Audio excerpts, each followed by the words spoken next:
Asante sana. Hii watu yangu wanaandika Kisungu mingi, lakini ni sawa tu. So I just wanted to say that to add a few things on the issues that you have raised. I've told you we are very happy to come and engage you. And I've listened to you very carefully, and I'm very excited. I had a short session with your leadership before we came here. And there is several issues that are very pertinent. And they have offered to partner with us on your behalf to make a better Kenya. They have told us that they know, as everybody does, that we have a huge tax burden, and your institute is ready to help us in debt management. You are welcome. I've told the PS to create a forum as early as next week when you come back to Nairobi. If you want to take a rest from Mombasa for a week, it's still okay. And you engage the CS and the PS and the experts at the National Treasury on what you think we can do in managing public debt. And after you finish with the Treasury, we'll ask you to come and make a presentation before President William Ruto on what you think we can do. Many people are not truthful. Myself, I'm a truthful person. And you know, many people want to skirt around the issues that are making us have a challenge as a country. The truth of the matter, and you people know it. Our challenge is nothing else but public debt, which is unmanageable. This debt, we did not make it ourselves. If you remember, on the 13th of September 2022, when I took oath of office as Deputy President, and I was given an opportunity to say something before I invited the President, I told the people of Kenya, on day one, not now, because I'm a truthful person, of the economy we have inherited. And I told the people of Kenya that we found empty coffers. I told the people of Kenya we have found a 9.6 trillion public debt. I told the people of Kenya we have found pending bills of 900 billion. I told the people of Kenya we have found a demoralized public service. I told the people of Kenya we were almost facing an economic shutdown. Today everybody is talking about it. That time people shouted at me, oh, this guy is very cheeky. Why is he talking before foreigners about our challenges? But I needed to tell Kenyans from day one. Had I not told Kenyans today, they would be blaming us. I told Kenyans the kind of economy we inherited. Many people are uncomfortable us talking about it. But the truth must be said. That is the space we are in. And I welcome wholeheartedly that you have volunteered to help us with ideas of what we can do to manage our public debt. And what we agreed under the leadership of President William Ruto is that we found ourselves in a hole. And what you do if you're an intelligent person, when you find yourself in a hole, you first stop digging and figure out how to get out. And that is exactly what we have done.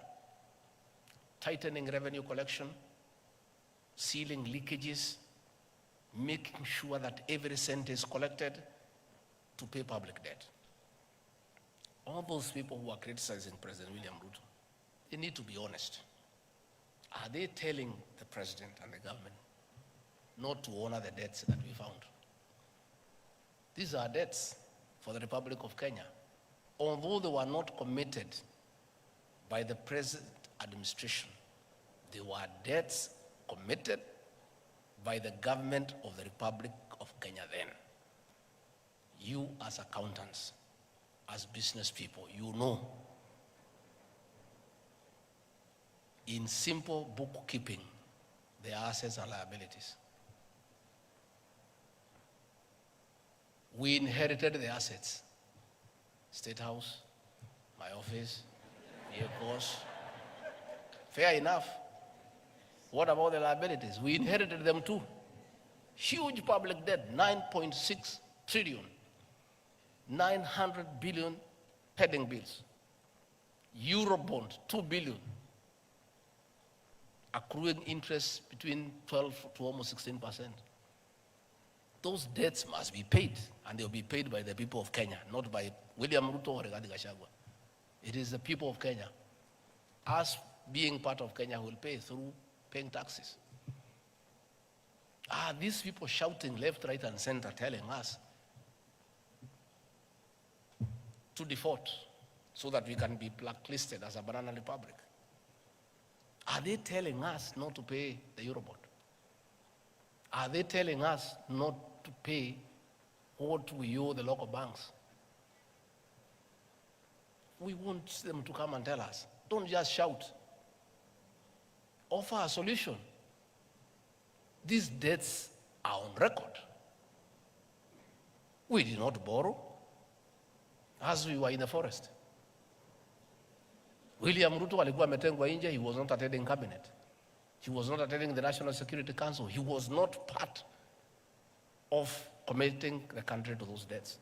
But he is the President of the Republic of Kenya. He inherited those debts. He has to figure out how they have to be paid. And we are inviting you, good people, to help us with ideas of what we do, how we can go about it, how do we avoid them in future. Through continuous engagement, through bilateral and multilateral diplomacy, the President has traveled around the country, the world, engaging multilateral leaders, the IMF, the World Bank, key partners, the United States, the People's Republic of China. Currently, he has just left Germany for France to see how we partner with the world to get us out of the mess we are in. And it has started to pay. Yesterday, the World Bank made a huge pronouncement of $12 billion in the next 3 years. Concessional loan on very low interest, as opposed to trying to borrow money here from local banks. The IMF, 4 days ago, made a similar announcement of a huge intervention. We have public roads that have all stalled. We need to get the contractors back on site. We have to get this money somehow. We did not create this situation. We found it. And they are uncomfortable when we say that's the situation we found. What do they want us to say? You people know, you manage companies. You know, you look at the state of the books when you take over a company. You take a company that is in the red, you know what to do with it. You take a going concern, you know what to do with it. But us, we didn't have a choice. Kenya is ours. We took it the way it was because this is our country. If we had a choice, we would have looked for another company, not Kenya.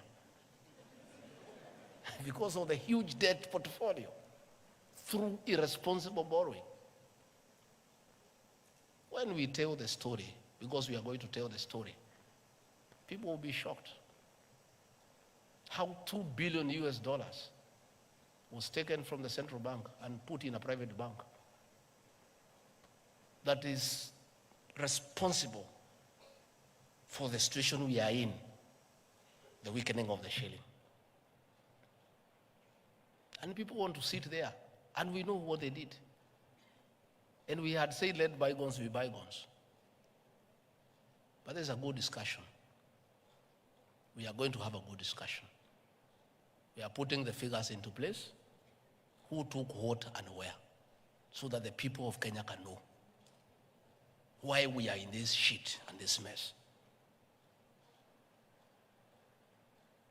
To be fair to everybody, how do people expect a government to fix a 10-year mess in 1 year? A mess of 10 years. Through state capture, conflict of interest, outright theft of public resources,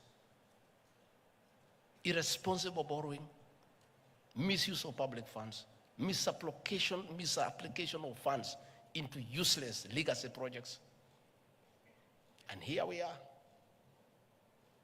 We must be truthful to the people of Kenya, because it's important that we be truthful to the people of Kenya. And when the people of Kenya finally know the truth, they will make a judgment, an assessment on who is right and who is wrong. But what I can assure you, the president and the rest of us are determined to fix this economy, and this economy, we shall fix it. And there are good signs. And signs are, last year, for the first time in 8 years, at the closure of financial year at midnight on June 30th, we had given every cent owed to the county governments. And previously, we had arrears of 5 to 6 months for county governments, for years. By the closure of financial year on June 30th, we had disbursed the last coin to the constituency development funds.